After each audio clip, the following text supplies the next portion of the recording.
So hey guys, welcome back. This is Anmol Shukla and a very warm welcome to my YouTube channel History with me.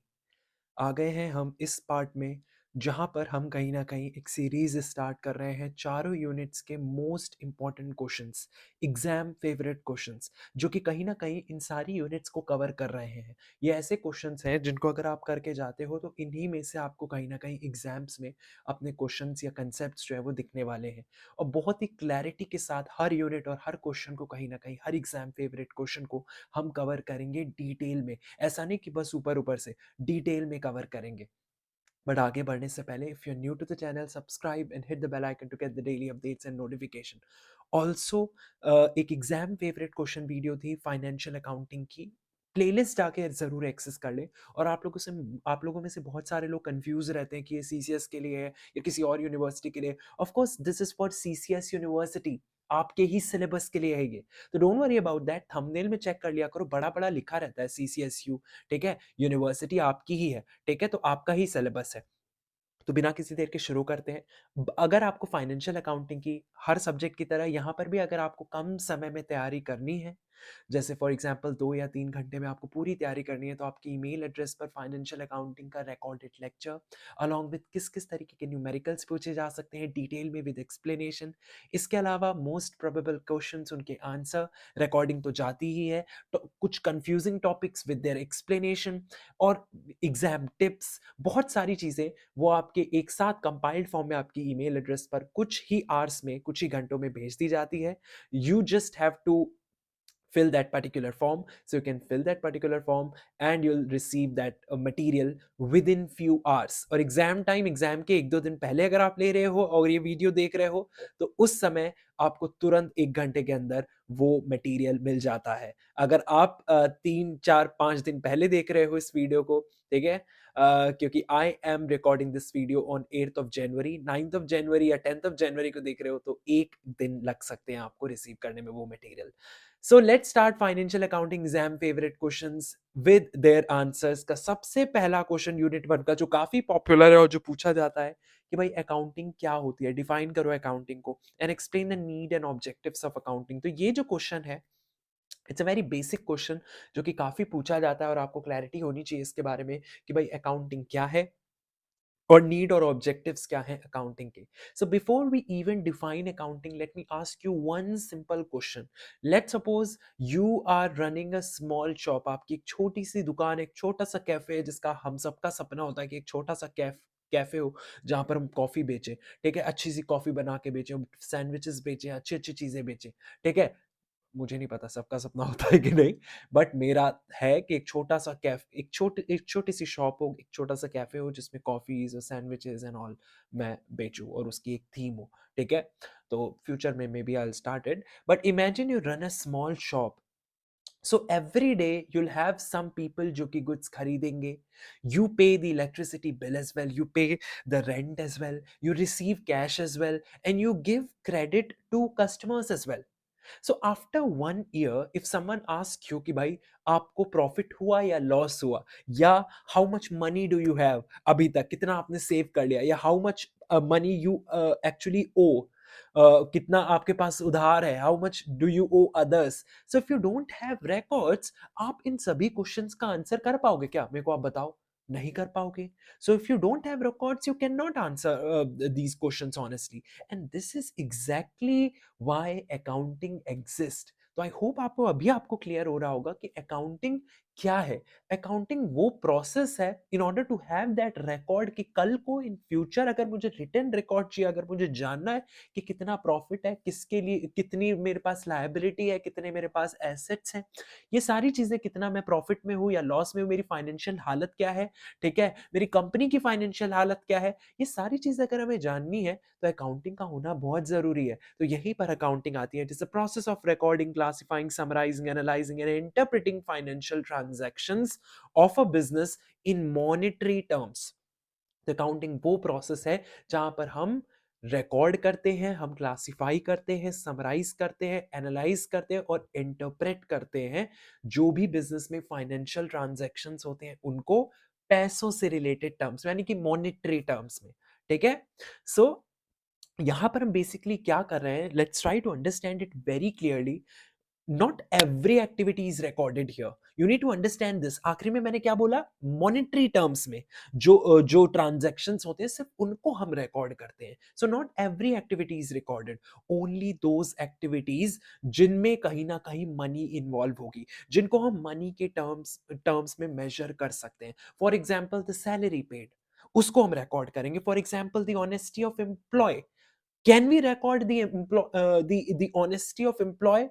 We cannot record it. Salary paid we can record it, bonus paid we can record it. So only those things जिनको हम money के terms में express कर सकते हैं सिर्फ उनको record किया जाता है। तो सिंपल टर्म्स में अकाउंटिंग हमें क्या बताती है, अकाउंटिंग बताती है कि what the business owns, business ने क्या क्या चीजें ओन कर रखी हैं।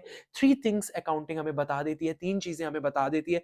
व्हाट द बिजनेस ओन्स यानी कि बिजनेस ने क्या क्या चीजें ओन करके रखी है जिसे हम एसेट्स बोलते हैं। व्हाट द बिजनेस ओन्स, क्या क्या बिजनेस ने उधार लेके रखा है, क्या क्या वो ओ कर रहा है, दैट इज लायबिलिटी की बात करते हैं। और whether the business is making profit और लॉस, कि बिजनेस प्रॉफिट बना रहा है, लॉस बना रहा है, इन शॉर्ट बिजनेस में प्रॉफिट हो रहा है या लॉस हो रहा है। So that is it. Everything in accounting revolves around these three questions, what the business own, what the business owes, and whether the business is earning profit और loss. आराम आराम से धीरे धीरे चल रहे हैं हम स्टार्टिंग में, ताकि एक स्पार्क क्रिएट हो जाए इस सब्जेक्ट के लिए जो डराती है फाइनेंशियल अकाउंटिंग, स्पेसिफिकली उन लोगों को जो कि इस बैकग्राउंड से नहीं होते। हम चाहते हैं कि उनको भी ये चीज समझ में आ जाए। That is the reason I am moving slowly here. फिर हम जल्दी जल्दी चलेंगे जैसे जैसे एक स्पार्क क्रिएट हो जाएगा। So let's talk about the definition. So accounting is nothing but it is the art of recording, classifying, summarising financial transactions in a systematic manner and then interpreting the results. That's what the definition of accounting is, जो कि आपको लिख के आनी है। तो इस definition को अगर तोड़ने की कोशिश करें, इसमें पहली चीज लिखी है कि अकाउंटिंग क्या है, it is the art of recording. Recording का मतलब है कि आप ट्रांजेक्शन्स लिख रहे हो, that's what recording is, that you are writing transactions. Classify करने का मतलब होता है आप सिमिलर तरीके के ट्रांजैक्शंस को ग्रुप कर रहे हो। अब ट्रांजैक्शंस होते हैं, बहुत सारे ट्रांजैक्शंस हो सकते हैं, सिमिलर सिमिलर तरीके के जो सेम सेम तरीके के ट्रांजैक्शंस हैं, हम उनको एक जगह लिख देते हैं, हम लेजर्स क्रिएट कर देते हैं। हम आगे पढ़ेंगे तो हम क्या करते हैं, सिमिलर तरीके के ट्रांजैक्शंस को, जो एक ही तरीके के ट्रांजैक्शंस हो गए, जैसे सारे एक्सपेंडिचर एक तरफ ले आए, सारी इनकम एक तरफ ले आए, तो सिमिलर सिमिलर तरीके के ट्रांजैक्शंस जो है वो हम एक तरफ ले आते हैं, जिसे हम क्लासिफाई करना कहते हैं। हम समराइज करते हैं, समराइज करने का मतलब हम फाइनल अकाउंट्स प्रिपेयर करेंगे, जिनके बारे में हम बात करेंगे हमारी आने वाली यूनिट्स में, और हम इंटरप्रेट करते हैं, यानी कि रिजल्ट्स को हम समझने की कोशिश करते हैं। So that's all accounting is. It is the art of recording, classifying, summarizing and interpreting the results. अब सवाल ये उठता है कि क्यों अकाउंटिंग की हमें जरूरत है, why accounting is needed. The very first thing is to keep systematic record. Now business performs many transactions every day, मैंने आपको पहले भी बताया है, परचेज हो रही है, सेल्स हो रही है, एक्सपेंसेस हैं, खर्चे हैं, रिसिट्स आ रही हैं। So human memory is limited, we all know that. तो अकाउंटिंग जो है वहां पर एक परमानेंट रिटन रिकॉर्ड जो है वो प्रोवाइड करती है। तो basically if records are not systematic, data lost हो सकता है, कंफ्यूजन अराइज हो सकती है, फ्रॉड इजी हो सकता है। तो उसके लिए जरूरी है कि सारा रिटन रिकॉर्ड होना चाहिए। और कहीं ना कहीं सबसे पहला जो सिग्निफिकेंट चीज है अबाउट अकाउंटिंग, सबसे पहली जो नीड अराइज होती है अकाउंटिंग की, वो इसी बात से होती है कि it is very helpful in keeping systematic record. So that is one of the first need, to keep systematic records. इसके अलावा टू अ सर्टेन प्रॉफिट और लॉस। हर बिजनेस जो है वो कहीं ना कहीं एग्जिस्ट कर रहा है प्रॉफिट अर्न करने के लिए, एंड अकाउंटिंग वहां पर मदद करती है in order to calculate the profit earn और द लॉस सफर्ड। अकाउंटिंग मदद करती है ग्रॉस प्रॉफिट निकालने में, नेट प्रॉफिट निकालने में। ग्रॉस प्रॉफिट कब निकलेगा, जब हम जो भी बेच रहे हैं या खरीद रहे हैं उससे कहीं ना कहीं हमारा ग्रॉस प्रॉफिट निकलेगा। नेट प्रॉफिट किससे निकलेगा, जितने भी हम एक्सपेंसेस हैं हमारे, उनको कहीं ना कहीं जब हम सब्ट्रैक्ट कर देते हैं हमारे जो भी हमारी टोटल इनकम आ रही है उससे, तो हम नेट प्रॉफिट निकाल सकते हैं। And this is done through trading account and profit and loss account. तो ये भी आपको याद रखना है, इसलिए भी नीड है अकाउंटिंग की, ताकि हम प्रॉफिट और लॉस निकाल सकें। ठीक है, through trading and profit and loss account हम फाइनेंशियल पोजीशन को समझ सकें। Profit alone is not enough. Business को यह भी पता होना चाहिए कि उसके लिए एसेट्स क्या है, क्या क्या चीजें उसने ओन कर रखी है, उसके लिए क्या लायबिलिटीज है, क्या ओ कर रखा है, और कितना कैपिटल जो है वो कहीं ना कहीं इन्वेस्ट हुआ है। और ये सारी चीजें हमें पता चलती हैं बैलेंस शीट में। So this is shown by the balance sheet. ठीक है, फॉर एग्जाम्पल अ बिजनेस में have profit but no cash. तो यहाँ पर फाइनेंशियल पोजीशन अपने आप में मैटर करती है। तो ये तीसरा पॉइंट हो गया। चौथा, इसकी जरूरत इसीलिए है क्योंकि डिसीजन मेकिंग में हेल्पफुल है। मैनेजमेंट जो है वो कहीं ना कहीं ये जो भी अकाउंटिंग डेटा है, जो भी ट्रांजेक्शन है, जो भी रिकॉर्ड्स हैं, ये जो भी समरी है, उसका इस्तेमाल करती है to understand so many things and therefore make important decisions also, key decisions also, कि should be expand, you know, क्या हम मार्केट बढ़ाएं अपनी, क्या हम इन्वेस्ट करें इस पर्टिकुलर एरिया में, कहां हम कॉस्ट कट कर सकते हैं। तो बिना अकाउंटिंग के डिसीजंस जो हैं they are all based on guess work, risk बढ़ जाता है। तो ये बहुत जरूरी है कि अकाउंटिंग का डेटा, जो भी डेटा अकाउंटिंग का, उसका इस्तेमाल किया जाए और उस हिसाब से कहीं ना कहीं डिसीजंस लिए जाएं। पांचवा इंपॉर्टेंट नीड जो है अकाउंटिंग की, it is also to provide information to outsiders. Outsiders जैसे इन्वेस्टर्स, क्रेडिटर्स, बैंक्स, गवर्नमेंट, ये लोग कहीं ना कहीं ये फाइनेंशियल इंफॉर्मेशन देखते हैं और उस हिसाब से इन्वेस्टर्स उसी हिसाब से इन्वेस्ट करेंगे। बैंक्स जो है, क्रेडिटर्स जो हैं वो उसी हिसाब से कहीं ना कहीं लोन्स प्रोवाइड करेंगे, देखेंगे कि क्या रीपे कैपेसिटी है भी कि इनमें या नहीं है। गवर्नमेंट भी देखती है बहुत सारी चीज़ों के लिए। So they don't see daily business, they rely completely on accounting reports and that is the reason कि भाई बहुत ज़रूरी है accounting and also to comply with legal requirements. So law requires businesses कि वो मेंटेन करें बुक ऑफ अकाउंट्स को, correct tax pay करें, अकाउंट्स को ऑडिट करवाएं। So accounting it also makes legal compliance possible. So ये भी एक नीड हुई।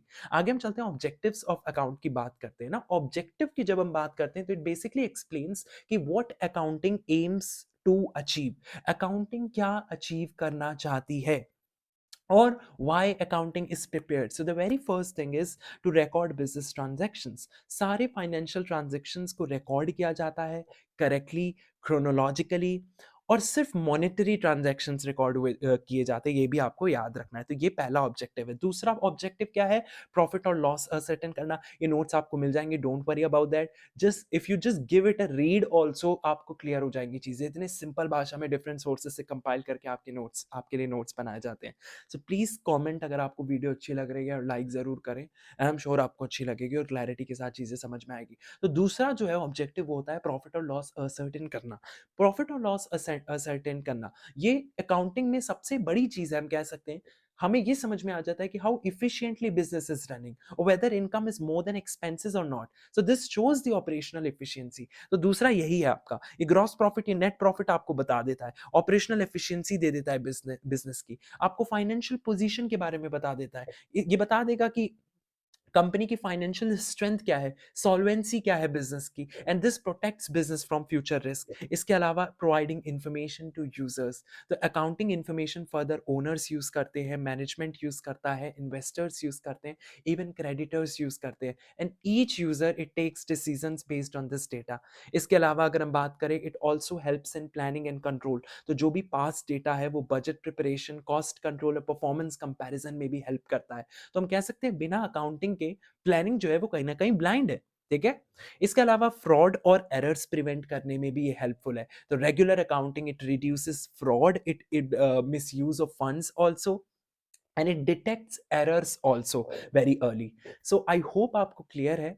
Accounting I would say sum up यही निकला, it's not just a subject, it is the language of business. तो ये बहुत इंपॉर्टेंट है अपने आप में। आगे चलते हैं हम क्वेश्चन नंबर 2 की ओर। क्वेश्चन नंबर 2 में हमें पढ़ना है अकाउंटिंग इंफॉर्मेशन सिस्टम AIS के बारे में और who are the stakeholders using this accounting information, इसके बारे में। So accounting today, it's not just writing entries. You have to understand this. It's not about कि हम entries लिख रहे हैं बस। ये एक कंप्लीट सिस्टम है जो कि कहीं ना कहीं रॉ डेटा को यूजफुल इंफॉर्मेशन में कन्वर्ट करता है और इस सिस्टम को ही हम अकाउंटिंग इंफॉर्मेशन सिस्टम कहते हैं। ठीक है। तो बेसिकली क्या है, एक स्ट्रक्चर्ड सिस्टम है जिसका इस्तेमाल हम करते हैं to identify, record, classify, process, store and communicate accounting information of a business, जो कि मैंने आपको कहा। तो इट्स अ कंप्लीट सिस्टम जहां पर हम रॉ डेटा को कन्वर्ट करते हैं यूजफुल इंफॉर्मेशन में। तो ये पूरा सिस्टम जो है ये अकाउंटिंग इंफॉर्मेशन सिस्टम है। It's not just about writing entries, you need to understand this. So AIS एक सिस्टम है जिसका इस्तेमाल हम करते हैं ट्रांजैक्शंस को आइडेंटिफाई करने के लिए कि दीज आर द ट्रांजैक्शंस। फिर उन ट्रांजैक्शंस को जब हम आइडेंटिफाई कर लेते हैं, हम उनको रिकॉर्ड करते हैं, हम उनको प्रोसेस करते हैं, हम उनको स्टोर करते हैं और हम रिजल्ट्स को कम्युनिकेट करते हैं। तो सिंपल वर्ड्स में एआईएस का जो फ्लो है वो कुछ इस तरीके का है। Input, then process and then output. इसी चीज को अभी हम एक्सप्लेन करेंगे और अच्छी तरीके से क्लैरिटी के साथ समझेंगे, बट फिलहाल इसका जो कहीं ना कहीं फ्लो है वो इसी तरीके का है। ठीक है, अब हम सबसे पहले कुछ और बातें करते हैं इसके बारे में। एआईएस जो है, it's a system that takes financial transaction as input. तो यहां पर फाइनेंशियल ट्रांजैक्शंस को लिया जाता है एज इनपुट। अब क्लैरिटी होगी आपको। Processes them according to accounting rules, then उनको क्या किया जाता है, प्रोसेस किया जाता है अकाउंटिंग रूल्स के हिसाब से, प्रोसीजर्स के हिसाब से, और वहां पर प्रोड्यूस किए जाते हैं फाइनेंशियल रिपोर्ट एज आउटपुट। तो now it is clear to you कि अकाउंटिंग इंफॉर्मेशन सिस्टम क्या है। ये एक ऐसा सिस्टम है जहां पर इनपुट यानी कि आपके ट्रांजैक्शंस उसको उनको प्रोसेस किया जाता है according to this accounting rules and all, and then जो रिपोर्ट्स हैं, फाइनेंशियल रिपोर्ट्स हैं, उनको प्रोड्यूस किया जाता है एज योर आउटपुट। तो उस सिस्टम को ही हम एआईएस कहते हैं, और इसका पर्पस यही है to provide accurate, timely and reliable accounting information to users decision making के लिए। Now the question is कि why AIS is needed? तो बेसिकली AIS इज रिक्वायर्ड क्योंकि हमें पता है कि आज जो बिजनेसेस हैं, हमारे डिफरेंट कंपनीज हैं, मल्टीनेशनल कंपनीज हैं, they are handling thousands of transactions. They use computers, they face legal scrutiny as well. So बिना किसी AIS के, बिना किसी अकाउंटिंग इंफॉर्मेशन सिस्टम के, रिकॉर्ड्स जो होंगे वो मेसी हो जाएंगे, एरर्स बढ़ जाएंगे, और इवन डिसीजंस जो हैं वो भी अनरिलायबल हो जाएंगे। So it is really very important कि एक ऐसा सिस्टम हो, and that is the reason that AIS is really needed, because business perform thousands of transactions, so manual handling it becomes difficult and confusing. You cannot manually handle it. So decisions depend करते हैं correct financial data पर, legal और tax reporting के लिए भी accuracy की जरूरत होती है। सो विदाउट एआईएस अकाउंटिंग जो है वो अनऑर्गेनाइज्ड, एरर प्रोन और अनरिलायबल हो जाएगी, और इसीलिए कहीं ना कहीं एआईएस की नीड है। Now let's talk about the elements और components of accounting information system AIS. इनके कंपोनेंट्स क्या है? अब आप बोलोगे सर ये इतनी सारी चीजें हमें याद कैसे होंगी? जब भी आप पढ़ रहे हो, पहली बार रिकॉर्डिंग देखो, जस्ट सुनो, दूसरी बार रिकॉर्डिंग देखो, साथ में ये फ्लो बनाते रह जाओ। जैसे कंपोनेंट ऑफ एआईएस में क्या क्या है, तो आपने एक फ्लो चार्ट बना लिया कि इनपुट है, ठीक है, इसके अलावा आपका प्रोसेसिंग है, ठीक है। इस तरीके से मैं कह रहा हूं कि भाई हर टॉपिक में इस तरीके से फ्लो चार्ट बना लो, थोड़े थोड़े पॉइंट्स लिखते जाओ, ताकि आपको चीजें दिमाग में बैठ जाए। जब तक आप लिखोगे नहीं इस तरीके से flow chart, I am not saying कि भाई पूरा पैराग्राफ आपको लिखना है बड़ा बड़ा, नहीं, फ्लो बनाते रह जाओ ताकि आपके दिमाग में चीजें क्लियर हो जाए। तो अब हम बात करने जा रहे हैं components of accounting information system की। बेसिकली एआईएस जो है, it works through a series of clearly defined step. तो जो पहला होता है वो होता है इनपुट। इनपुट का मतलब होता है फाइनेंशियल ट्रांजैक्शंस जो भी हो रहे हैं, जैसे कैश रिसीव हो रहा है, या कैश पे कर रहे हो, या जो भी परचेजेस हो रही है, या सेल्स हो रही है, या इवन एक्सपेंसेस जो भी है, या इनकम जो भी है।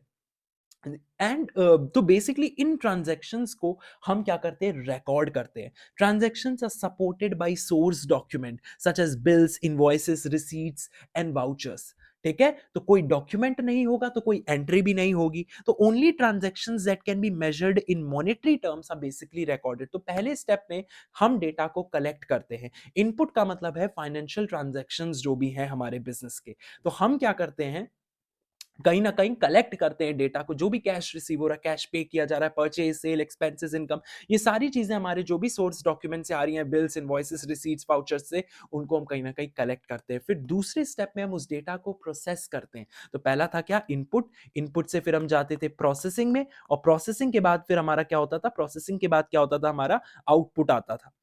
तो इनपुट हो गया हमारा, और प्रोसेसिंग में हम क्या करेंगे, डेटा की प्रोसेसिंग करेंगे, यानी कि रॉ डेटा को अब हम मीनिंगफुल इंफॉर्मेशन में बदलेंगे यूजिंग अकाउंटिंग प्रोसीजर्स और अकाउंटिंग रूल्स। यानी कि यहां पर एग्जैक्टली अब हम क्या करेंगे, ट्रांजैक्शंस को रिकॉर्ड करेंगे जर्नल में।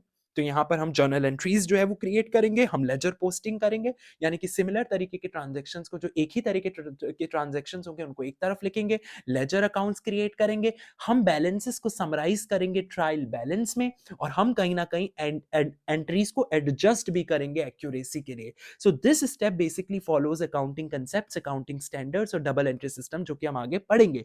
Processing ensures correctness and uniformity in accounts.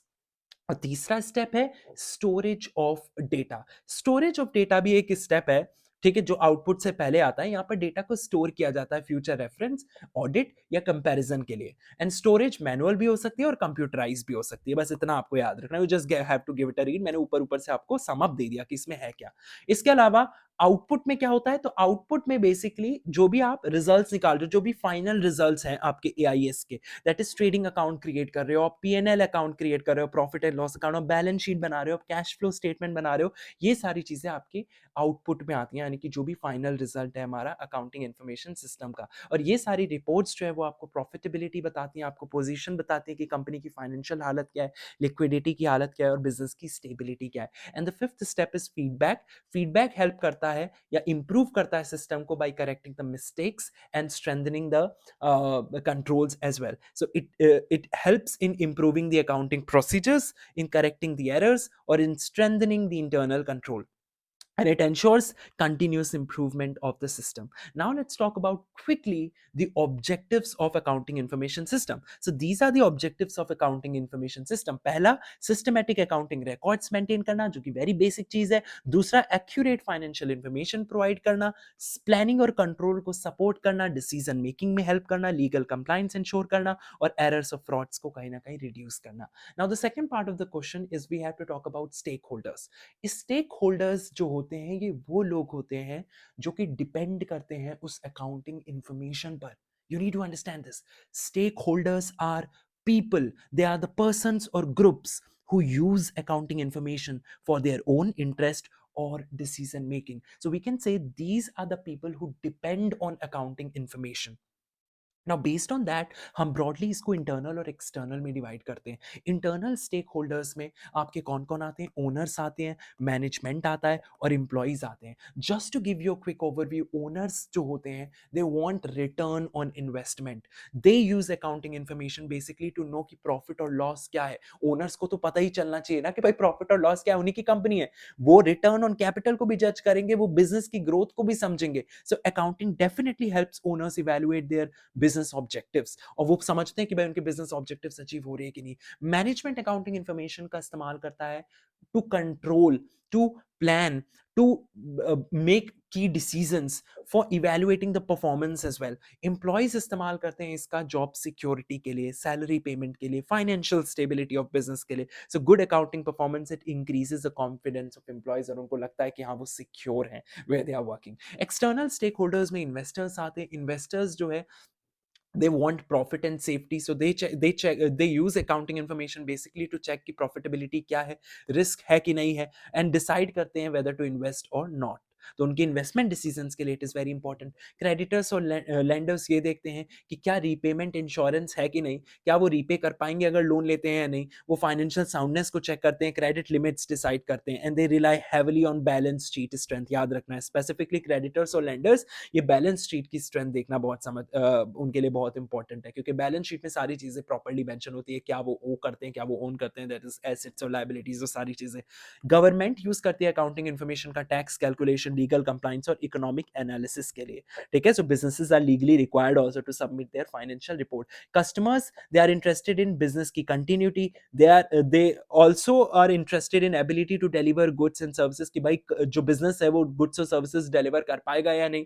तो कस्टमर्स जो है वो उसी बात पर कहीं ना कहीं फोकस करते हैं. जनरल पब्लिक में रिसर्चर्स, एनालिस्ट और सोसाइटी आती है at large. So they also use accounting information to जज basically what is the performance of the business और the social responsibility of it. तो आई होप ये पार्ट आपको क्लियर है. तो जो सम अप यही है कि एआईएस जो है it is kind of a backbone of accounting and decision making. Collect करती है, प्रोसेस करती है, स्टोर करती है और रिपोर्ट करती है फाइनेंशियल इंफॉर्मेशन का. ये एक पूरा सिस्टम है. ठीक है, and that is the reason that we are saying it is the backbone of accounting and decision making. और इसका इस्तेमाल कहीं ना कहीं जो भी इंफॉर्मेशन है उसका इंटरनल और एक्सटर्नल होल्डर सभी लोग यूज कर रहे हैं प्लानिंग, डिसीजन मेकिंग, कंट्रोल और इवैल्यूएशन ऑफ बिजनेस परफॉर्मेंस के लिए. चलते हैं with this, let's move on to question number 3. Qualitative characteristics के बारे में हमें बात करनी है of financial accounting information. Now accounting information, you need to understand this कि accounting information is useful only जब उसमें क्वालिटी होगी. अगर उसमें क्वालिटी ही नहीं होगी तो भाई अकाउंटिंग इंफॉर्मेशन किस काम की. सो इंफॉर्मेशन क्योंकि डिसीजन मेकिंग में हेल्पफुल है और डिसीजंस में हेल्प कर रही है, की डिसीजंस में हेल्प कर रही है। सो अगर अनरिलेटेड डेटा होगा, ओल्ड डेटा होगा, so that is useless. So you need to understand this कि accounting information is useful only when it has quality. Quality matters a lot, and that is the reason in this question we are going to understand the qualitative characteristics of financial accounting information. So qualitative characteristics basically qualities or attributes होती है that an accounting information must possess to be useful, reliable and meaningful for users. तो वो सारी चीजें, वो qualities और attributes किसी accounting information में होनी ही चाहिए ताकि वो useful, reliable और meaningful रहे users के लिए. And these characteristics ensure कि financial accounting जो है वो easy to understand हो, रिलायबल हो डिसीजन मेकिंग के लिए और एक ट्रू पिक्चर कहीं ना कहीं बिजनेस की वो शो करे। अब कुछ मेन कैरेक्टरिस्टिक्स होते हैं, मेन क्वालिटेटिव कैरेक्टरिस्टिक्स होते हैं अकाउंटिंग इन्फॉर्मेशन के जो हमें याद रखने हैं। इसमें प्राइमरी और सेकेंडरी कैरेक्टरिस्टिक्स होते हैं। तो पहला हम पढ़ने वाले हैं primary qualitative characteristics. Primary qualitative characteristics में रेलेवेंस आती है, जो मैं अभी बात कर रहा था कि information must help in decision making.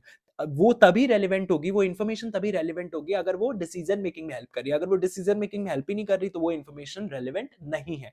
Old और अनरिलेटेड डेटा जैसे यूजलेस होगा। सो वो डिसीजन मेकिंग को इन्फ्लुएंस करनी चाहिए, वो प्रिडिक्ट कर पानी चाहिए फ्यूचर आउटकम्स को और कंफर्म करनी चाहिए पास्ट डिसीजंस को। So information should be timely, useful and related to the decision being taken. So relevance is very important. इसके अलावा रिलायबल होनी चाहिए, एक्यूरेट, अनबाइज्ड और वेरीफाइबल होनी चाहिए। User must trust the data as well. अगर वो ट्रस्ट नहीं कर पा रहे हैं तो इसका मतलब वो रिलायबल नहीं है। तो रिलायबिलिटी फैक्टर भी बहुत इंपॉर्टेंट होता है, जिससे कॉन्फिडेंस क्रिएट होता है यूजर्स के अंदर। ठीक है, तो reliability includes faithful representation, neutrality and prudence. Secondary qualitative characteristics भी होते हैं। सेकेंडरी क्वालिटेटिव कैरेक्टरिस्टिक्स में अंडरस्टैंडेबिलिटी होनी चाहिए, यानी कि अकाउंट्स जो होने चाहिए वो क्लियर और सिंपल होने चाहिए। इवन कॉम्प्लेक्स प्रेजेंटेशन को भी हमें सिंपल वे में दिखाना है कहीं ना कहीं, and complex presentation reduces the usefulness as well. इसीलिए सिंपलनेस, क्लैरिटी बहुत जरूरी है, अंडरस्टैंडेबिलिटी बहुत जरूरी है। तो अकाउंटिंग इन्फॉर्मेशन को क्लियरली प्रेजेंट किया जाना चाहिए और it must be easy to understand as well. So it is assumed that users have basic accounting knowledge, और इसीलिए हमें हमेशा अज्यूम करके चलते हैं कि भाई जो भी यूजर होगा जो कि अकाउंटिंग इन्फॉर्मेशन का इस्तेमाल करेगा उससे बहुत ही बेसिक अकाउंटिंग नॉलेज है। तो ये सोच के कहीं ना कहीं हम इस तरीके से क्रिएट करते हैं जो भी इनसाइट्स है हमारी या जो भी अकाउंटिंग इन्फॉर्मेशन है हमारी, उसको इस तरीके से प्रेजेंट करते हैं कि वो बड़ी ही सिंपल और क्लियर हो कि इवन समवन जिसको अकाउंटिंग के बारे में नहीं पता है वो भी बड़े आसानी से उसके बारे में समझ जाए। चौथा जो पार्ट है इसका वो है कॉम्परेबिलिटी एंड कंसिस्टेंसी। तो कॉम्परेबिलिटी यानी कि सेम मेथड्स का कहीं ना कहीं ईयर आफ्टर ईयर हमें इस्तेमाल करना है, which allows basically the comparison. If you will change the method again and again, comparability मुश्किल हो जाएगी। So comparability and consistency is very important. Change is allowed only with disclosure only, you need to understand this. ये comparability तो यही होती है कि accounting information it should be comparable from one period to another between different businesses. Consistency in accounting method helps comparison. अगर consistency नहीं होगी, अगर आप मेथड्स चेंज कर दोगे तो आप कहीं ना कहीं कंपेरेबिलिटी जो है वो कंपैरिजन जो है वो डिफरेंट ईयर्स के बीच में आप नहीं करवा पाओगे। Like for example using the same depreciation method, अगर written down value method use कर रहे हो पहले ईयर में, ये एक्चुअली में एक डेप्रिसिएशन मेथड है, आगे हम पढ़ेंगे अगर आपके कोर्स में होगा। तो अगर आप पहले साल written down value method use कर रहे हो डेप्रिसिएशन के लिए, तो अगले साल भी वही यूज करोगे ताकि कंपैरिजन जो है वो आप आसानी से कर पाओ प्रॉफिट्स का। कंसिस्टेंसी की अगर बात करें तो हम सेम अकाउंटिंग प्रिंसिपल्स का यूज करेंगे year after year. It does not mean principles can not be change, हम इनको चेंज कर सकते हैं, but any change must be properly disclose, even justified. इसके अलावा मटेरियलिटी भी है। मटेरियलिटी का मतलब है कि सिर्फ मटेरियल इंफॉर्मेशन को डिस्क्लोज करना है। Small items are ignored, you know, to avoid the overload. Information is material only अगर इट्स ओमिशन और misstatement can affect the decision of users. मतलब रिलायबल होनी चाहिए। ठीक है, मटेरियलिटी का मतलब यही है, सिर्फ मटेरियल इंफॉर्मेशन यानी कि नेसेसरी इंफॉर्मेशन को डिस्क्लोज करना है। ऐसी इंफॉर्मेशन जो कि यूजलेस है उसको करने का कोई मतलब नहीं है। तो स्मॉल और इनसिग्निफिकेंट डिटेल्स को हम इग्नोर कर सकते हैं। तो आई होप आपको क्लियर है क्वालिटेटिव कैरेक्टरिस्टिक्स के बारे में, प्राइमरी और सेकेंडरी। तो बेसिकली ये कैरेक्टरिस्टिक्स जो हैं दे इंश्योर कि अकाउंटिंग इंफॉर्मेशन जो है वो यूजफुल, रिलायबल और मीनिंगफुल हो, and these qualities help users understand the financial statements and take correct economic decisions as well. आगे चलते हैं हम क्वेश्चन नंबर 4 पे। Question number 4 is all about accounting standards. Accounting standards क्यों एग्जिस्ट करते हैं? Because we have different methods. Different methods होंगे तो कंफ्यूजन होगी, मैनिपुलेशन होगी। सो अकाउंटिंग स्टैंडर्ड्स बेसिकली ऐसे ऑफिशियल रूल्स हैं और गाइडलाइंस हैं, आपको याद रखना है। Accounting standards are nothing but these are official rules and guidelines जो कि डिसाइड करते हैं कि किस तरीके से अकाउंटिंग होनी चाहिए। स्टैंडर्ड्स जो हैं, जब स्टैंडर्ड्स होंगे तो स्टैंडर्ड्स हमेशा यूनिफॉर्मिटी ले आते हैं, कंसिस्टेंसी ले आते हैं, ट्रांसपेरेंसी ले आते हैं। सो ये होते हैं accounting standards. How accounting should be done, उसके लिए जो भी रूल्स एंड गाइडलाइंस बनाए गए हैं ऑफिशियल, वही हमारे होते हैं accounting standards. Standards uniformity, consistency और ट्रांसपेरेंसी लाते हैं। ठीक है, तो यहाँ पर हमें इंडियन अकाउंटिंग स्टैंडर्ड्स के बारे में पढ़ना है, हमें इंटरनेशनल अकाउंटिंग स्टैंडर्ड्स के बारे में भी पढ़ना है, उनके पर्पस भी पढ़ने हैं हमें अच्छे तरीके से। तो आई होप आपको ये चीजें क्लियर है कि अकाउंटिंग स्टैंडर्ड्स करते क्या है। ये ऑफिशियल रूल्स और गाइडलाइंस होते हैं जो कि बताते हैं कि कैसे अकाउंटिंग करी जानी चाहिए। ठीक है, ये भी स्पेसिफाई करते हैं कि when a transaction should be recorded, किस तरीके से, कैसे हमें उसको रिकॉर्ड करना है, at what value it should be shown, और how it should appear in financial statements. ये सारी चीजें कहीं ना कहीं वो स्पेसिफाई करते हैं जो हमारे अकाउंटिंग स्टैंडर्ड्स हैं। And definitely they remove confusion and personal judgment as well. So it act as a common language of accounting, ये हम basically कह सकते हैं। पर्पस क्या है accounting standards का? Of course to bring uniformity, consistency, improve the reliability and make accounts comparable as well. Also to protect interest of investors, creditors and government. वही बात आ जाती है, बिना standards के same transactions could be recorded differently, by different businesses. इसलिए जरूरी है कि एक standards set हो ताकि uniformity, consistency और transparency बने रहे। और इसलिए भी एग्जिस्ट करते हैं, सम अप यहीं पर है कि भाई डिफरेंट मेथड्स होंगे तो कंफ्यूजन होगी, मैनिपुलेशन हो सकता है। इसलिए जरूरी है कि स्टैंडर्ड सेट हो, सेम तरीके के, यूनिफॉर्म तरीके के स्टैंडर्ड्स और रूल्स और गाइडलाइंस हो, तो हम आसानी से कहीं ना कहीं एक सिस्टमैटिक वे में ट्रांजैक्शंस को क्या कर सकते हैं, रिकॉर्ड कर सकते हो, और इवन समराइज कर सकते हैं, एनालाइज कर सकते हैं और रिजल्ट्स को इंटरप्रेट कर सकते हैं। तो सबसे पहले हम बात करते हैं अकाउंटिंग स्टैंडर्ड्स इन इंडिया की। इंडिया में क्या क्या अकाउंटिंग स्टैंडर्ड्स हैं उनकी बात करते हैं। तो in India, accounting standards are actually issued by ICAI, Institute of Chartered Accountant of India, जो है वो अकाउंटिंग स्टैंडर्ड्स को इशू करता है, जिनको हम इंडियन अकाउंटिंग स्टैंडर्ड्स भी बोलते हैं। अब what Indian accounting standards regulate, so basically they regulate almost every important area of accounting. जैसे कि एसेट्स का वैल्यूएशन क्या होगा, इनकम और एक्सपेंसेस का रिकग्निशन, किस तरीके से हम डेप्रिसिएशन को ट्रीट करेंगे, किस तरीके से हम डिस्क्लोज करेंगे अकाउंटिंग पॉलिसीज को, इवन फाइनेंशियल स्टेटमेंट्स को किस तरीके से हम प्रेजेंट करेंगे, ये सारी चीजें अकाउंटिंग इंडियन अकाउंटिंग स्टैंडर्ड्स जो है वो रेगुलेट या हमें बताते हैं। ठीक है, ये सारे एरियाज पर वो काम करते हैं, इन सारे एरियाज को वो कहीं ना कहीं एक्सप्लेन करते हैं। ठीक है, so the main aim is definitely to ensure uniform accounting practices in Indian businesses. Now important Indian accounting standards और उनके explanation यहाँ पर दिए हुए हैं। पहला standard है disclosure of accounting policies. Disclosure of accounting policies ये कहता है कि अकाउंटिंग पॉलिसीज को डिस्क्लोज किया जाना चाहिए। So basically whatever the accounting policy that you are using, you must disclose that accounting policies, जिससे कहीं ना कहीं यूजर्स को ये समझने में मदद मिलती है कि भाई किस तरीके से एक्चुअली अकाउंट्स प्रिपेयर किए जा रहे हैं। तो इसके लिए बहुत जरूरी है अकाउंटिंग पॉलिसीज का डिस्क्लोज होना। दूसरा अकाउंटिंग स्टैंडर्ड है वैल्यूएशन ऑफ इन्वेंटरीज। ये बेसिकली स्टैंडर्ड जो है, ये बेसिकली स्टैंडर्ड एक्सप्लेन करता है कि किस तरीके से हम स्टॉक की वैल्यूएशन करेंगे। So how stock should be valued, ये सारी चीजें हमें valuation of inventories accounting standard में पता चलती हैं। So it basically prevents over valuation, कि हम कहीं ना कहीं ओवर वैल्यूएशन ना कर दें या अंडर वैल्यूएशन ना कर दें हमारी पड़ी हुई इन्वेंट्री का। तीसरा accounting standard is about cash flow statements, जो कि एक्सप्लेन करता है the preparation of cash flow statement. It basically shows the inflow and outflow of cash from operating activities, investing activities, and financing activities. अगला है depreciation accounting, जो कि explain करता है the methods of charging depreciation, कि किस तरीके से क्या मेथड्स हो सकते हैं डेप्रिसिएशन चार्ज करने के, and it again ensures uniform treatment of depreciation. अगला अकाउंटिंग स्टैंडर्ड 10 है प्रॉपर्टी प्लांट और इक्विपमेंट की यहाँ पर बात की जाती है। तो it basically explains the recognition and valuation of fixed asset, कि किस तरीके से हम फिक्स्ड एसेट को रिकॉग्नाइज और उसकी वैल्यू करेंगे, उसकी वैल्यूएशन करेंगे। So it basically deals with the purchase, use and disposal of asset. इसके बाद है AS22 which is accounting for taxes on income. So it basically explains treatment of current and deferred tax, or it also ensures correct tax reporting हो. So these standards it basically guide accountants कि किस तरीके से उन्हें treat करना है transactions को in a correct manner. Now let's move to international accounting standards. अगर हम international accounting standards की बात करें तो इनको IASB that is International Accounting Standards Board जो है वो कहीं ना कहीं issue करता है, or they are known as IAS and IFRS. You can definitely give it a read. International Accounting Standard or International Financing Reporting Standards. ये सब कुछ इंपॉर्टेंट नहीं है, जैसे ये आप इग्नोर भी कर सकते हो, ठीक है, बस ध्यान रखो आपके लिए. इंटरनेशनल अकाउंटिंग स्टैंडर्ड्स हैं क्या? These are basically globally accepted accounting rules जो ऑल ओवर द वर्ल्ड में कहीं ना कहीं एक्सेप्टेड है.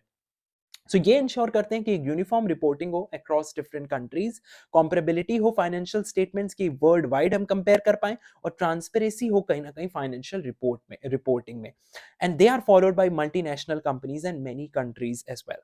Now, what international accounting standards cover? It basically covers again revenue का recognition, assets और liabilities का measurement, financial statements की presentation, financial information का disclosure और financial performance की reporting. अब क्यों ये जरूरी है? ऑफ कोर्स कंपनीज जो है वो ग्लोबली ऑपरेट करती है, there are multinational companies, a lot of multinational companies, तो उनके लिए इंटरनेशनल अकाउंटिंग स्टैंडर्ड्स का होना जरूरी है. इन्वेस्टर्स भी इंटरनेशनली इन्वेस्ट करते हैं, financial statements must be understood across borders as well. So that is a reason कि इंटरनेशनल अकाउंटिंग स्टैंडर्ड्स जो है वो नेसेसरी है, because without international standards comparison between companies of different countries ये मुश्किल हो जाएगा. नाउ इंडियन और इंटरनेशनल स्टैंडर्ड्स के बीच में क्या रिलेशन है यहाँ पर दिया हुआ है आपको.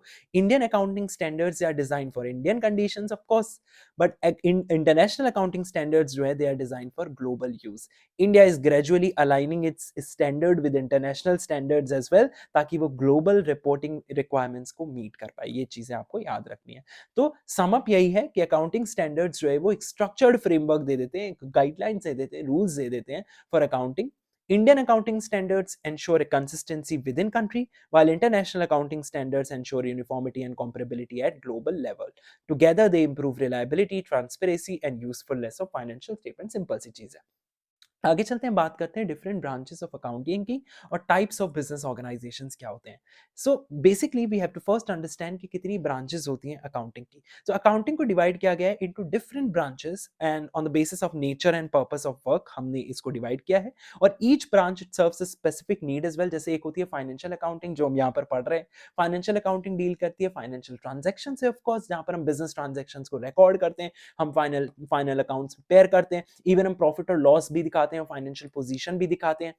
तो ये कहीं ना कहीं हिस्टोरिकल डेटा यानी कि पास्ट ट्रांजैक्शंस पर फोकस करता है. ये बहुत इंपॉर्टेंट चीज है जो कि आपको याद रखना है. It focuses on past transactions and using that past transactions हम प्रिपेयर करते हैं ट्रेडिंग अकाउंट को, प्रॉफिट एंड लॉस अकाउंट को, बैलेंस शीट को. तो काफी कुछ हम एक्सप्लेन कर रहे हैं फाइनेंशियल अकाउंटिंग को. हम फाइनेंशियल अकाउंटिंग का कौन कौन यूज करता है फाइनेंशियल अकाउंटिंग का? ओनर्स, इन्वेस्टर्स, क्रेडिटर्स और गवर्नमेंट, और हमने देखा है क्यों यूज करते हैं. ठीक है, तो वही चीजें आप यहाँ भी इंक्लूड कर सकते हो. इसके अलावा एक और ब्रांच होती है cost accounting. Cost accounting deal करती है specifically with the calculation of cost of products and services.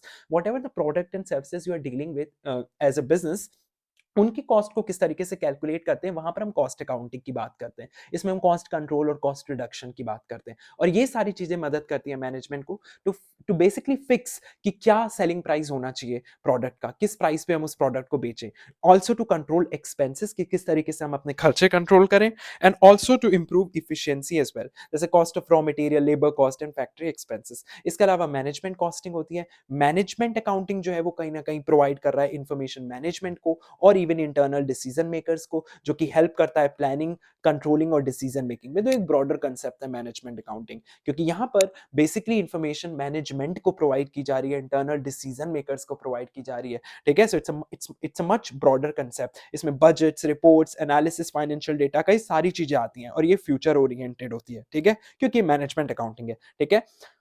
चौथा टैक्स अकाउंटिंग भी होती है. टैक्स अकाउंटिंग डील करती है with the computation of tax liability, कि हमें कैलकुलेट करना है टैक्स लायबिलिटी को. कंप्लाइंस क्या है विद टैक्स लॉज, और it basically helps businesses to calculate income tax, even file tax return.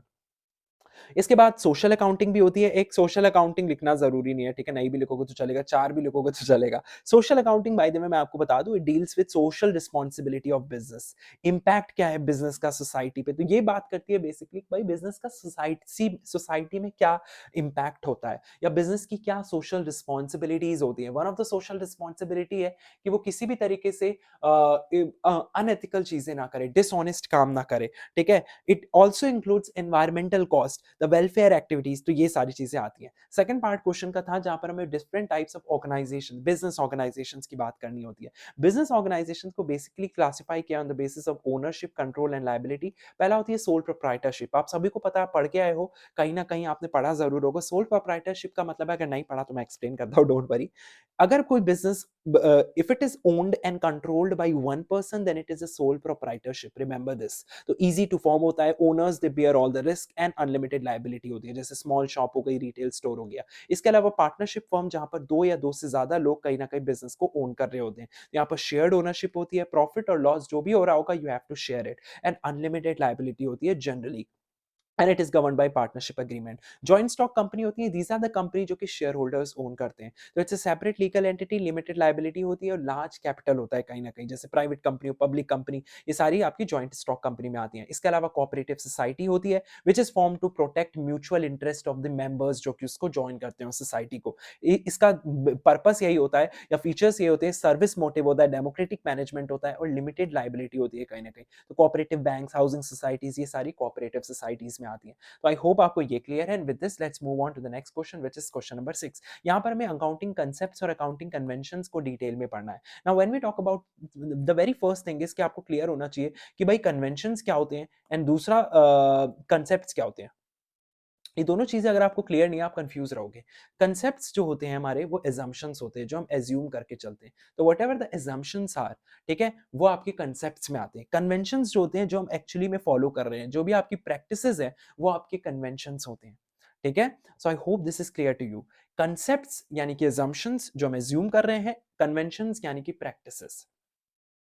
तो सबसे पहले हम बात करने जा रहे हैं अकाउंटिंग कंसेप्ट्स की, यानी कि उन्हीं एजम्पशंस की, बेसिक रूल्स और एजम्पशंस जिस पर अकाउंटिंग बेस्ड है। तो पहला है business entity concept. Business entity concept ये कहता है कि भाई बिजनेस और ओनर जो हैं, they are treated as separate entities. Business और ओनर आपस में अलग है, ताकि दोनों एक दूसरे के खर्चे को कहीं ना कहीं सेम ना कर सके। कहने का मतलब यह है कि भाई ओनर जो भी कैपिटल इंट्रोड्यूस करेगा, that is treated as liability of business only. That is what the concept of business entity is, कि भाई बिजनेस और ओनर ये दोनों अलग अलग हैं। ओनर अपने पर्सनल खर्चे बिजनेस में नहीं दिखा सकता और बिजनेस के खर्चे ओनर अपने पर्सनल अकाउंट में नहीं दिखा सकता। That is the reason business and owner are treated as separate entities.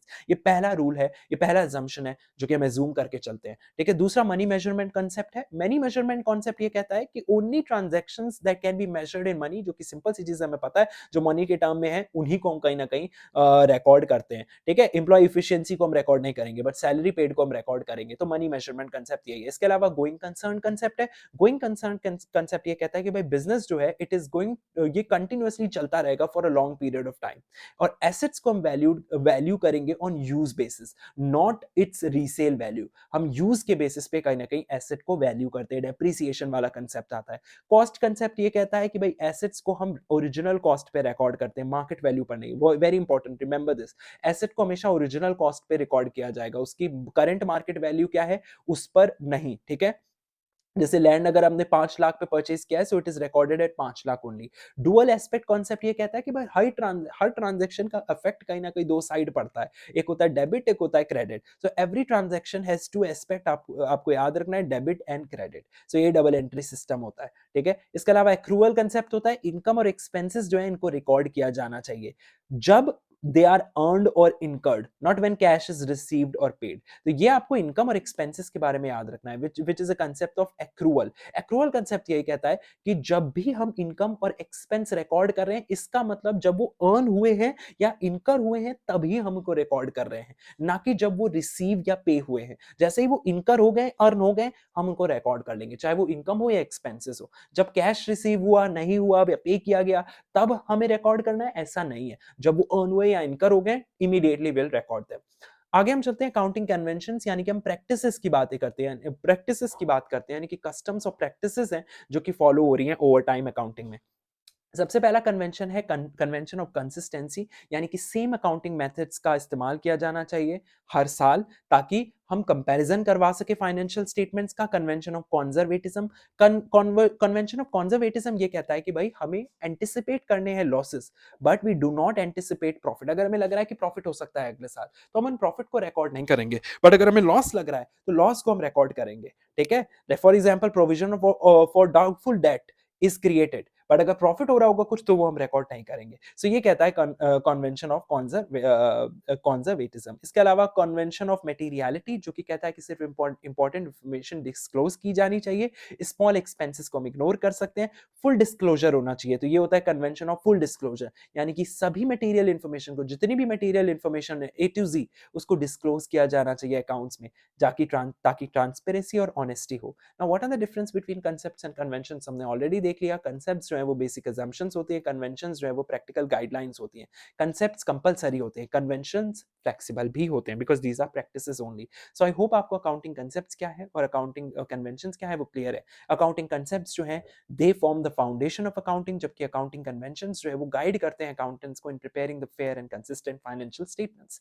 So I hope आपको ये वाला क्वेश्चन जो है वो क्लियर अच्छी तरीके से, और इसमें कोई भी आपको प्रॉब्लम जो है वो नहीं है। आगे हम चलते हैं क्वेश्चन नंबर 7 में। क्वेश्चन नंबर 7 में आप देखो ध्यान से, क्वेश्चन जो है वो बोल रहा है कि explain the accounting concept of income और एक्सपेंडिचर। इनकम और एक्सपेंडिचर का अकाउंटिंग कंसेप्ट क्या है? Before we talk about income and expenditure, let me make one thing very clear कि in daily life whenever we receive money, जब भी हमें पैसे रिसीव होते हैं तो हम क्या कहते हैं, हमें इनकम हो गई। And whenever we spend money, हम क्या कहते हैं, ये एक्सपेंस हो गया, यानी कि ये खर्चा हो गया।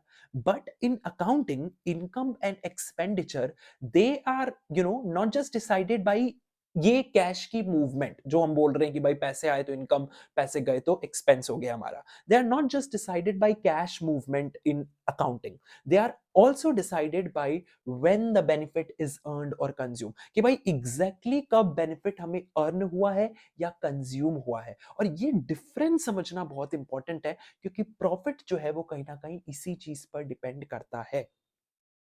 तो अगर सबसे पहले हम इनकम को समझे कि अकाउंटिंग में इनकम का क्या मतलब है, तो इनकम का मतलब होता है an increase in the economic benefit during an accounting period, कि अकाउंटिंग पीरियड में जो भी इंक्रीज हो रहा है आपके इकोनॉमिक बेनिफिट में, वो ही आपके लिए क्या है, अकाउंटिंग में इनकम है।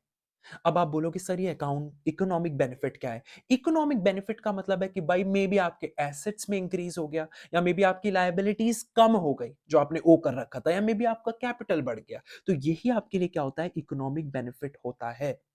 एंड इनकम जो है वो income increases the capital of the business. ये भी आपको याद रखना है, इनकम जो है वो बिजनेस के कैपिटल को कहीं ना कहीं इंक्रीज कर देती है। तो ये इंपॉर्टेंट पॉइंट है जो कि आपको याद रखना है। अब बस सवाल ये होता है कि how the income actually arises. तो इनकम कई सोर्सेस से अराइज हो सकती है, जैसे सेल ऑफ गुड।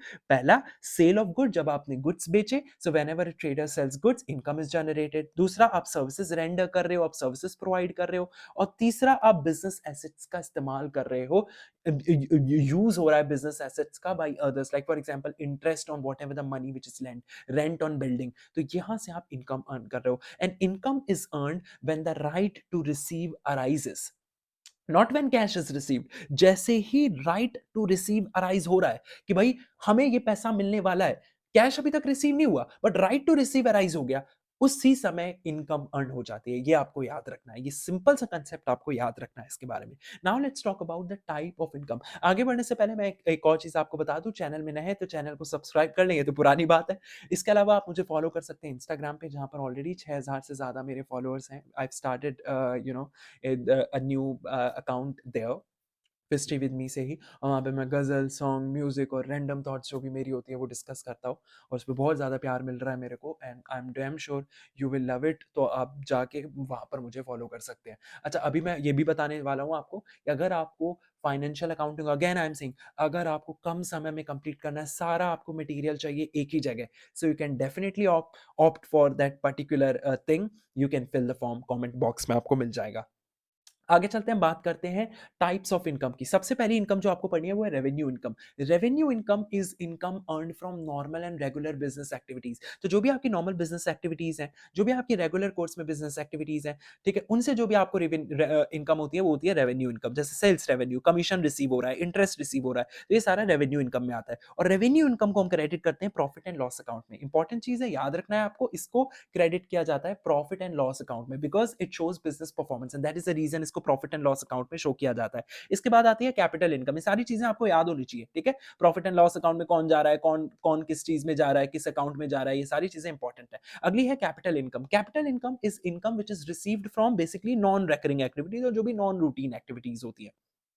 सो ये जो इनकम होती है, it basically doesn't arise from normal business, और ये रेकरिंग नहीं होती है, और it is basically related to capital और फिक्स्ड एसेट। जैसे आपने मान लो मशीनरी खरीद ली, या आपने किसी लैंड को, किसी जमीन को बेच दिया, जो भी आपको कॉम्पनसेशन रिसीव हो रहा है वो आपका कैपिटल इनकम में आएगा। और यहाँ पर इसका अकाउंटिंग ट्रीटमेंट ये होता है कि भाई जो कैपिटल इनकम है, it is not treated as normal business income, क्योंकि ये नॉन रेगुलर एक्टिविटीज से आ रही है। तो इसको हम हमेशा बैलेंस शीट में दिखाते हैं, इसको हम प्रॉफिट एंड लॉस अकाउंट में नहीं दिखाते हैं। क्यों? Because including it in PNL will definitely give a false idea of the performance, तो इसलिए हम बैलेंस शीट पे दिखाते हैं उसको। आगे हम चलते हैं, बात करते हैं एक्सपेंडिचर के बारे में। एक्सपेंडिचर क्या होता है, क्योंकि हमें दोनों की बात करनी थी, इनकम और एक्सपेंडिचर। एक्सपेंडिचर का क्या मतलब होता है? एक्सपेंडिचर का मतलब होता है whatever the amount spent, जो भी आपने खर्चा किया है, या liability incurred to acquire the good और सर्विस, वो आपके एक्सपेंडिचर में आता है।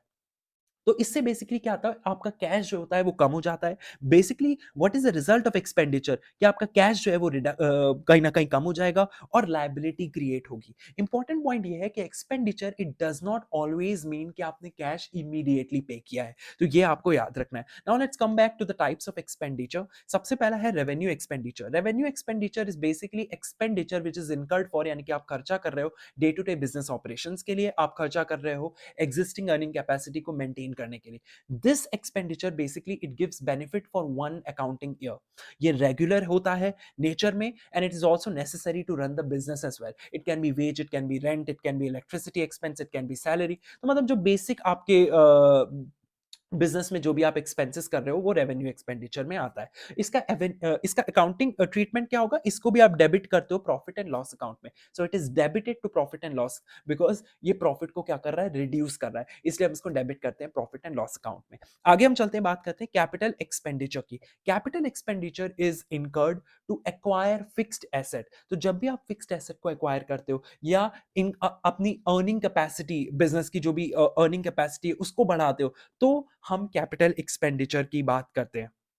जैसे आपने मशीन खरीदी कोई, ठीक है, कॉस्ट ऑफ बिल्डिंग में भी, इंस्टॉलेशन एक्सपेंसेस, ये सारे आपके कैपिटल एक्सपेंडिचर में आते हैं। मशीन खरीदोगे, परचेज करोगे, तो आप पैसे दोगे, तो वहां पर भी आप कैपिटल एक्सपेंडिचर कर रहे हो। तो बेसिकली फिक्स्ड एसेट एक्वायर करने के लिए, या अपनी बिजनेस की अर्निंग कैपेसिटी को बढ़ाने के लिए, जो भी काम आप कर रहे हो, वहां पर आप एक कैपिटल एक्सपेंडिचर की बात करते हो। ये एक्सपेंडिचर जो है, it basically gives benefit for so many years. Of course when you acquire or when you purchase a machine, you know, or the cost of building, or anything like that, you are going to use it for many years, so it give benefit for many years. It is not incurred regularly, and it creates or improves the assets as well. जैसे मैंने बताया आपको, cost of building, purchase of machinery, installation expenses, इसका जो accounting treatment है वो इस तरीके से होता है कि इसको हमेशा बैलेंस शीट में दिखाया जाता है, ठीक है। So it is shown in the balance sheet, not fully charged in 1 year, ये भी आपको याद रखना है। अकाउंटिंग कंसेप्ट अगर हम बात करें इनकम और एक्सपेंडिचर का, ये बहुत इंपॉर्टेंट है, जो कि आपको ध्यान से पढ़ना है। अकाउंटिंग कंसेप्ट क्या है इनकम और एक्सपेंडिचर का? ये जो कंसेप्ट है ये कहता है कि जो इनकम और एक्सपेंडिचर है, इनको कहीं ना कहीं एक्रूअल बेसिस पे रिकॉग्नाइज किया जाना चाहिए। दूसरी चीज, दे शुड बी रिकॉर्डेड, ये जो भी इनकम और एक्सपेंडिचर है इनको रिकॉर्ड किया जाना चाहिए in the period to which they actually relate. Like for example, if salary of March is paid in April, अगर मार्च की सैलरी हम लेट सपोज अप्रैल में पे कर रहे हैं, तो it still belongs to March only. यही ये कह रहा है कि they should be recorded in the period to which they relate only. तो if the salary of March is paid in April, even if it is paid in April, it belongs to March only. जिससे होता क्या है कि भाई correct profit calculation होती है और फेयर प्रेजेंटेशन भी होती है रिजल्ट्स की। तो ये आपको अकाउंटिंग कंसेप्ट याद रखना है इनकम और एक्सपेंडिचर का। पहला, इनकम और एक्सपेंडिचर को हम एक्रूअल बेसिस पे, जो कि मैंने आपको ऑलरेडी एक्सप्लेन किया, उस पर हम रिकॉग्नाइज करेंगे और इनको रिकॉर्ड किया जाना चाहिए in the period to which they actually relate. ठीक है, आई होप ये आपको क्लियर है। आगे हम बात करेंगे मैचिंग कंसेप्ट की, जो कि एक इंपॉर्टेंट लिंक कहीं ना कहीं क्रिएट कर रहा है, क्योंकि मैचिंग कंसेप्ट ये कहता है कि revenue of a period should be matched with expenses of the same period. जो भी आपका रेवेन्यू आ रहा है वो एक्सपेंस से मैच करना चाहिए, बट कंडीशन ये है कि पीरियड कहीं ना कहीं सेम होना चाहिए, which basically explains कि इनकम जो है it alone does not show profit. Expenses related to that particular income, that also must be deducted.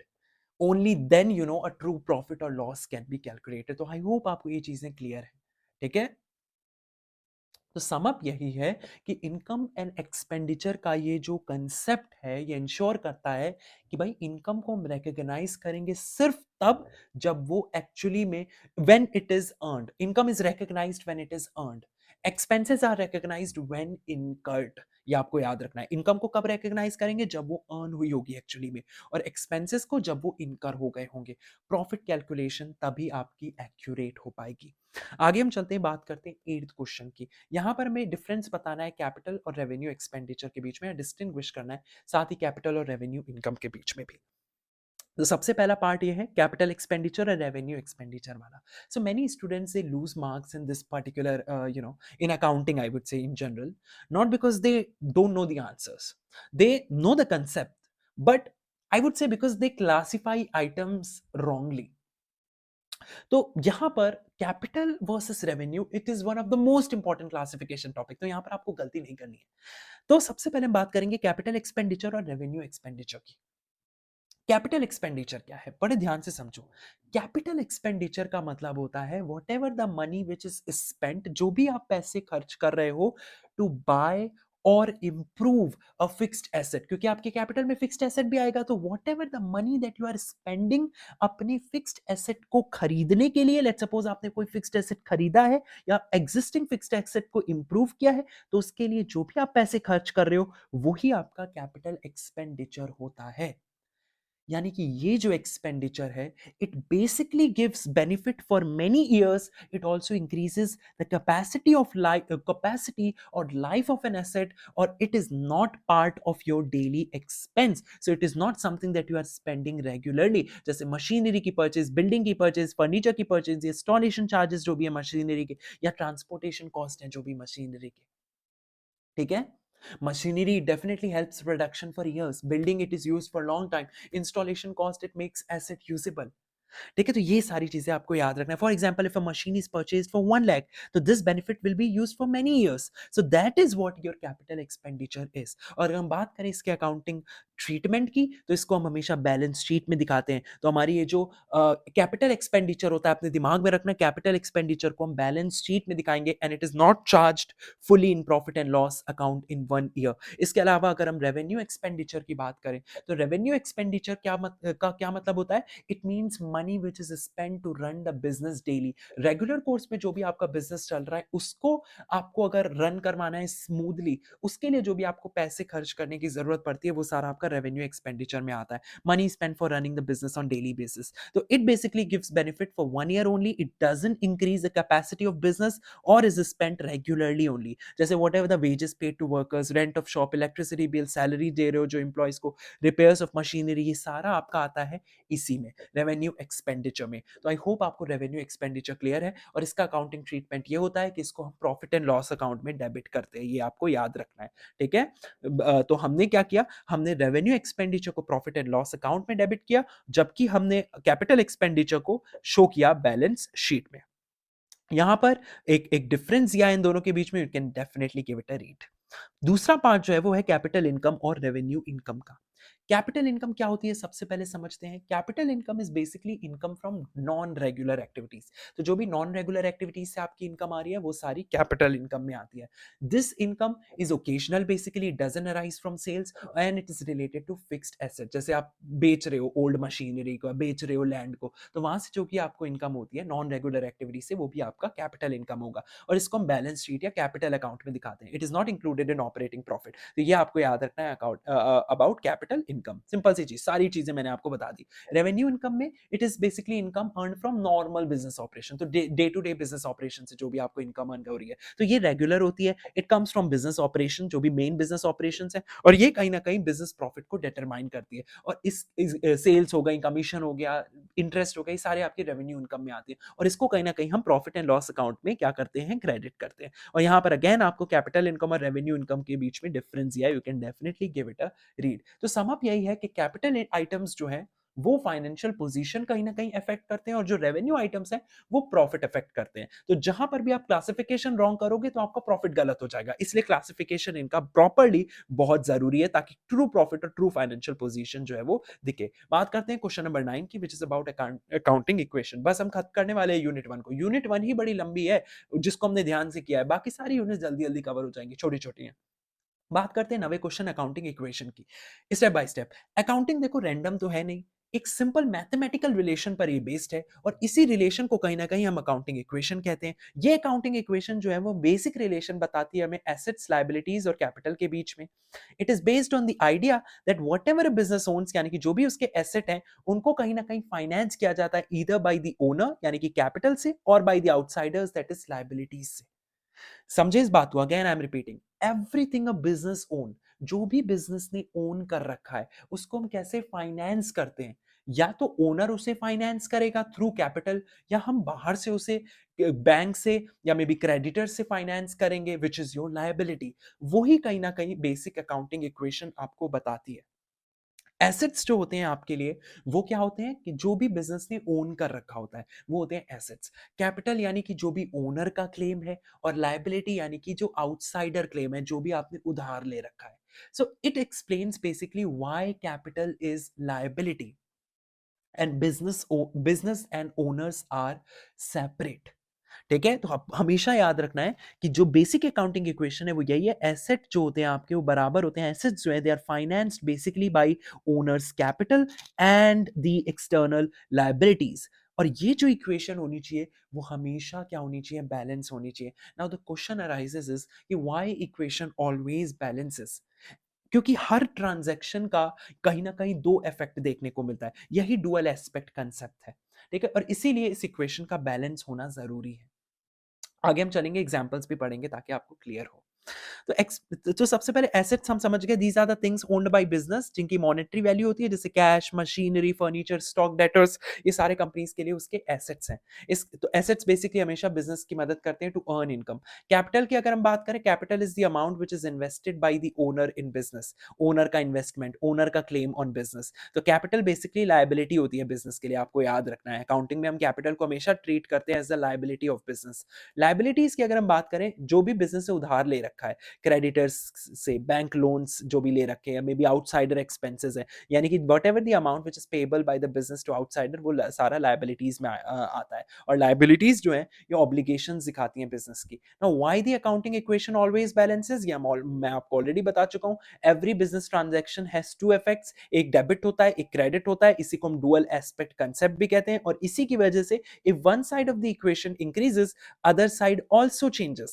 So total assets will always be equal to total capital and total liabilities, and that is the reason कि equation जो है हमेशा balance होनी चाहिए। इस बात को समझने के लिए let's try to see the examples as well। जैसे फॉर एग्जाम्पल ओनर ने शुरू किया है बिजनेस कैश से, और ओनर ने कहीं ना कहीं 1 लाख रुपए कैश इन्वेस्ट किया है।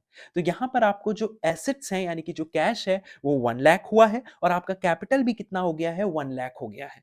आपका एसेट इंट्रोड्यूस हुआ है which is your cash, 1 lakh rupees, और कैपिटल जो है, क्योंकि ओनर ने इन्वेस्ट किया है 1 लाख, तो ऑफ कोर्स कैपिटल भी आपका 1 लाख इन्वेस्ट इंट्रोड्यूस हुआ है। सो इन दैट केस अगर हम इक्वेशन देखें, asset is equal to capital plus liabilities, we don't have any liability here, तो लायबिलिटी इज 0।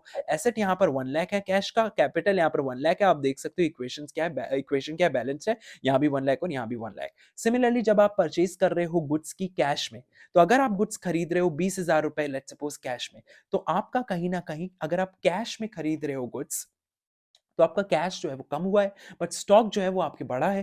तो कैश आपका कम हुआ है 20,000 रुपए का, स्टॉक आपका बढ़ा है 20,000 रुपए का। यहाँ पे टोटल एसेट्स जो है वो सेम रह रहा है, कैपिटल और लायबिलिटीज ये चेंज ही नहीं हो रही, तो यहाँ पर भी इक्वेशन जो है वो बैलेंस हो रही है। सिमिलरली अगर आप मशीनरी खरीद रहे हो क्रेडिट पे, so let's suppose you purchased a machinery for 50,000 on credit, तो आपके एसेट बढ़े हैं, मशीन आपकी बढ़ी है 50,000 की, लायबिलिटी भी बढ़ी है क्रेडिटर्स की 50,000 की, यहाँ पर भी इक्वेशन आपको बैलेंस दिखेगी। सिमिलरली आप फोर्थ एग्जांपल भी देख सकते हो। Now what are the expanded forms of accounting equation? तो इसके अलावा ये कुछ अकाउंटिंग इक्वेशन के एक्सपेंडेड फॉर्म है। Sometimes the equation is written in different forms as well, जैसे इस फॉर्म में भी इसको लिखा जाता है, assets is equal to capital plus liability, या capital is equal to asset minus liability, या liabilities is equal to asset minus capital, and all forms shows the same relationship जो है वो सेम ही रहने वाली है। अकाउंटिंग इक्वेशन क्यों foundation है अकाउंटिंग की? क्योंकि ये बेस्ड है डुअल एस्पेक्ट कंसेप्ट पर, क्योंकि डबल एंट्री सिस्टम के लिए बेस है। हर जनरल एंट्री को ये कहीं ना कहीं हर जनरल एंट्री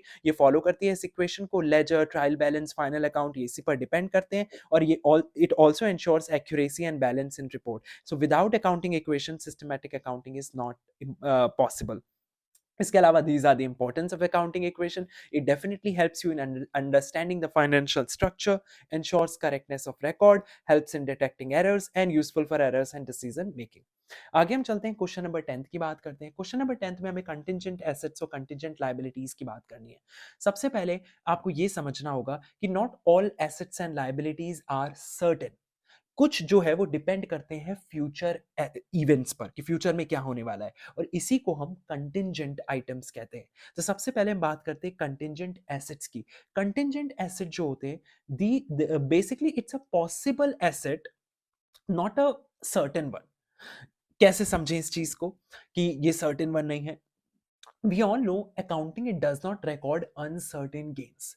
जैसे आपका इंश्योरेंस क्लेम्स हो गए, ठीक है, लीगल केस हो गए इन फेवर, ये सारे क्या है, कंटिंजेंट एसेट में आएंगे, क्योंकि basically it's a possible asset, it's not a certain asset. ठीक है, सो वही यहाँ पर लिखा है कि contingent asset is a possible asset जो कि फ्यूचर में अराइज हो सकता है। ये हमें एसेट जो है वो फ्यूचर में मिल सकता है, डिपेंडिंग ऑन द ऑकरेंस और non occurrence of an uncertain event. किसी अनसर्टेन इवेंट की ऑकरेंस और नॉन ऑकरेंस की वजह से जो एसेट हमें रिसीव हो सकता है फ्यूचर में, उस पर डिपेंड करते हैं हमारे contingent asset. So it's a possible asset but not a certain one. ठीक है, और अकाउंटिंग जो है वो ऐसे अनसर्टेन गेन्स को कभी भी रिकॉर्ड नहीं करती है, जैसे क्लेम का इंश्योरेंस या लीगल केस इन फेवर, ये सारे कंटिजेंट एसेट में आएंगे। ठीक है, तो ये चीजें आपको याद रखनी है। So it is not a certain asset at present. सो यहाँ पर की पॉइंट्स क्या है इसके बारे में, कि existence depends on future event, outcome जो है वो अनसर्टेन होता है, it is not under full control of business, और इट मे और may not become an actual asset और नॉट। बन भी सकता है और नहीं भी बन सकता है। Simple examples, what ever the claim against insurance company is, like for example अगर गुड्स जो है वो आपके फायर में डिस्ट्रॉयड हो गए and A claim is filed, तो उस समय आपको जो भी कहीं ना कहीं क्लेम मिलेगा। ठीक है, so asset will arise only अगर claim को accept if that particular claim is accepted, तो ये contingent asset में आएगा। ठीक है, इसी तरह इस contingent asset का मैंने आपको बता दिया सिंपल सा अकाउंटिंग ट्रीटमेंट, कि कभी भी हम इसको रिकॉर्ड नहीं करते बुक्स ऑफ अकाउंट में, क्योंकि हमें नहीं पता वो अराइज होने वाला है एक्चुअली में या नहीं। इसको हम बैलेंस शीट में भी नहीं दिखाते। अब इसको अकाउंट में ही नहीं दिखाते तो बैलेंस शीट पे भी हम नहीं दिखाएंगे। It may be disclosed in notes if chance of receipt जो है वो हाई है, अदरवाइज वहां पर भी हम डिस्क्लोज नहीं करते। सो अकाउंटिंग फॉलो, रीजन यही है कि अकाउंटिंग जो है फॉलो द प्रिंसिपल ऑफ कॉन्जर्वेटिज्म, जो कि अवॉइड करता है कि भाई हमें अनसर्टेन गेन्स को कभी भी रिकॉर्ड नहीं करना है। तो उसी प्रिंसिपल का कहीं ना कहीं हम इस्तेमाल कर रहे हैं, प्रिंसिपल ऑफ कॉन्जर्वेटिज्म का। आगे चलते हैं, बात करते हैं कंटिजेंट लायबिलिटी की। Contingent liability it's a possible obligation. It means कि they may arise in the future depending on happening or non happening of an uncertain event. ये पॉसिबल लायबिलिटी होती है। ठीक है, तो ये अभी प्रेजेंट में सर्टेन नहीं है, depends on future event and it may or may not become an actual liability. तो सिंपल एग्जांपल्स देखते हैं. लीगल केस है against business, so may be business अगर उस केस को हारता है तो उसे कॉम्पनसेशन पे करना पड़ेगा, तो ये उसके लिए कंटिंजेंट लाइबिलिटी हो सकती है. Bills discounted, liability arises only if customer let suppose fails to pay, तो वहां पर ये कंटिंजेंट लाइबिलिटी हो सकती है. अगेन कंडीशन है, फ्यूचर में आ सकती है. Guarantee given by business, liability arises अगर गारंटी इन्वोक्ड हो गई तो उस केस में आपको पे करना पड़ सकता है. अगेन ये उसके लिए लाइबिलिटी हो सकती है. और यहाँ पर इसका अकाउंटिंग ट्रीटमेंट होता है कि इसको हम बुक्स ऑफ अकाउंट में तो रिकॉर्ड नहीं करते, बट इसको हम बैलेंस शीट में एज अ फुट नोट हम इसको डिस्क्लोज करते हैं. तो इसको रिकॉर्ड नहीं किया जाता, but as a footnote इसको डिस्क्लोज किया जाता है और इसको कंटिंजेंट लाइबिलिटीज में शो किया जाता है. रीजन यही है, possible losses should be disclose for the safety of user, इसलिए हम इसको फुट नोट में कहीं ना कहीं डिस्क्लोज करते हैं बैलेंस शीट में. और यहाँ पर कहीं ना कहीं कंटिंजेंट एसेट और कंटिंजेंट लाइबिलिटी के बीच में डिफरेंस क्या है. आगे हम चलते हैं क्वेश्चन नंबर 11 में. क्वेश्चन नंबर 11 में हमें पढ़ना है अबाउट फिक्शियस एसेट्स, उनका नेचर और ट्रीटमेंट क्या है अकाउंट्स में. तो some items you have to understand this guys कि कुछ आइटम्स जो होते हैं they appear on asset side but they actually are not real assets. जो होता है, जो दिखता है वो होता नहीं, जो होता है वो दिखता नहीं. ये उसी तरीके से कि कुछ आइटम्स जो है वो भले ही आपको लग रहे हो कि वो एसेट साइड में, but they are not actually your real asset. तो उन्हीं एसेट्स को फिर हम कहते हैं फिक्शियस एसेट. तो फिक्शियस एसेट्स जो होते हैं, these are expenses which are not written off fully in 1 year because they have no physical evidence, they have no resale value, and there is no income generation as well. Again I am repeating, these assets are ऐसे expenses or losses which are not written off completely in one accounting period. In one accounting period कुछ ऐसे certain expenses होते हैं, खर्चे होते हैं या losses होते हैं जिनको हम written off नहीं कर पाते एक accounting period में completely and are shown as assets temporary, और फिर उनको टेम्परेरी बेसिस पे कहीं ना कहीं एज एसेट शो किया जाता है. जैसे हमारे प्रीलिमिनरी एक्सपेंसेस होते हैं, जैसे हमारे एडवर्टाइजिंग एक्सपेंसेस हो गए, डिस्काउंट हो गया on issue of share, underwriting commission हो गया. तो ये सारे एक्चुअली में एसेट नहीं होते, बट इनको दिखाया जाता है एज अ एसेट जब तक कि वो रिटर्न ऑफ नहीं हो रहे हैं. क्यों? क्योंकि वो रिटर्न ऑफ नहीं हो पाए, रीजन यही है. तो ये फिक्शियस एसेट्स होते हैं. These are the expenses which are not written off fully in 1 year because they have no physical evidence, they have no resale value and they have no income generation. ठीक है.